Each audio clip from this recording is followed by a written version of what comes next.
দুঃখের সাথে উদ্বেগের সাথে আমরা লক্ষ্য করলাম গতকালকে শেরপুরের শ্রীবর্দী থানায় আমাদের জামাত ইসলামীর সেক্রেটারিকে তাকে পিটিয়ে নির্মমভাবে হত্যা করা হয়েছে। সেখানে প্রশাসনের উদ্যোগে ইশতেহার পাঠের একটা প্রজেকশন মিটিং ছিল সর্বদলীয়ভাবে। ইলেকশন কমিশনের এটা একটা প্রভিশন আছে যে কোনো রিটার্নিং অফিসার অথবা সহকারী রিটার্নিং অফিসার যদি মনে করে ভালো কনজেনিয়াল অ্যাটমসফিয়ার তৈরি করে সকল প্রার্থীকে এক জায়গায় করে তারা প্রত্যেকের দলীয় ইশতেহারটা জনগণকে শোনাবেন, এটা একটা গুড আইডিয়া, আমরা এটাকে থ্যাঙ্কস জানিয়েছি। তো শ্রীবর্দী উপজেলা শেরপুরের তারা সেই উদ্যোগী নিয়েছিলেন। সেইখানে বিএনপির প্রার্থীর লোকেরা জামাতের প্রার্থীদের উপরে হামলা করেছে চেয়ারে বসাকে কেন্দ্র করে। গায়ের জোর দিয়ে সামনে বসতে হবে, আসবে পরে জায়গা দিতে হবে সামনে, এটা নিয়ে ঠেলাঠেলি কারা করে এটা তো দেশের জনগণ জানে। আমাদের জামাত ইসলামী বা ইসলামী কোনো দলের লোকেরা চেয়ার নিয়ে ঠেলাঠেলি কাড়াকাড়ি সামনে জায়গা দাও এখানে বসবো না, এই চরিত্র আমাদের ইসলামী আদর্শের মধ্যে নাই। কিন্তু ওনারা এটা করতে গিয়ে সেখানে মারামারি হয়েছে, আপনারা টেলিভিশনে দেখেছেন। এবং নির্বাচনী সহিংসতায় এটি প্রথম জামাত ইসলামের একজন নেতা শহীদ হলো। আমরা আল্লাহর কাছে দোয়া করব তার শাহাদাত মঞ্জুর হোক। কিন্তু সরকারের প্রধান, ইলেকশন কমিশনের প্রধান, ল এনফোর্সিং এজেন্সি যারা হাতে আছে তাদেরকে আমরা এটাকে কঠোর হস্তে দমন করার জন্য বলবো যে এই ঘটনার আর কোনো পুনরাবৃত্তি হলে আগামী নির্বাচন সুষ্ঠু নিরপেক্ষ নিরাপদে হবে কিনা সেটির কিন্তু প্রশ্নবিদ্ধ হয়ে যাবে। এই চ্যালেঞ্জ আপনাদেরকে ফেস করতে হবে, তা না হলে এই হানাহানি যদি শুরু হয়ে যায় তো আপনারা বাংলাদেশে কোনো নির্বাচন করতে পারবেন না। সেই জন্য গণমাধ্যমের সুযোগে আমি দেশবাসীকে শান্ত থাকতে বলবো।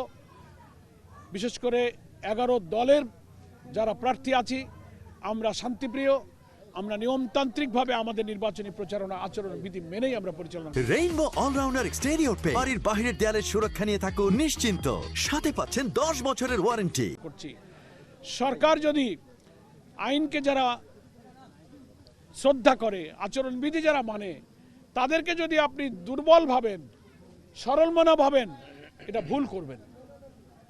আমরা আইনের প্রতি শ্রদ্ধাশীল, লয়াল বলে আপনি আমাদেরকে এইভাবে নির্যাতিত, বঞ্চিত, নিপীড়িত করবেন, এটা উচিত নয়। সরকারের এই হত্যাকাণ্ডের সাথে, ওখানে হামলার সাথে যারা জড়িত, সেখানে উপজেলা প্রশাসনের উপস্থিতিতে কেন এটা হলো, এটার বিচার বিভাগে তদন্ত হওয়া উচিত, হামলাকারীদের গ্রেফতার করা উচিত এবং আইনের আওতায় এনে তাদের বিচার করা উচিত।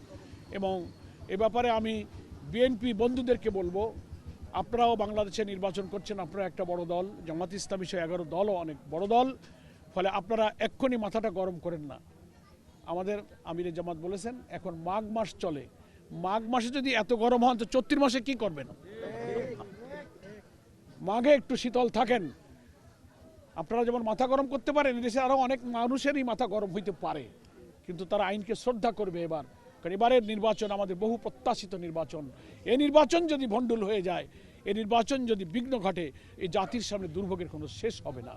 ফলে আপনারা জুলাই চার্টারে স্বাক্ষর করেছেন, জুলাই সনদের স্বাক্ষরকারী একটি দল হিসেবে আপনাদের নির্বাচন সুষ্ঠুভাবে নিরপেক্ষ করার অঙ্গীকারের প্রতি শ্রদ্ধাশীল থাকা উচিত। তা না হলে জনগণ কিন্তু আপনাদেরকে ভিন্নভাবে দেখবে। এই আহ্বান জানিয়ে আপাতত আমি শেষ করছি।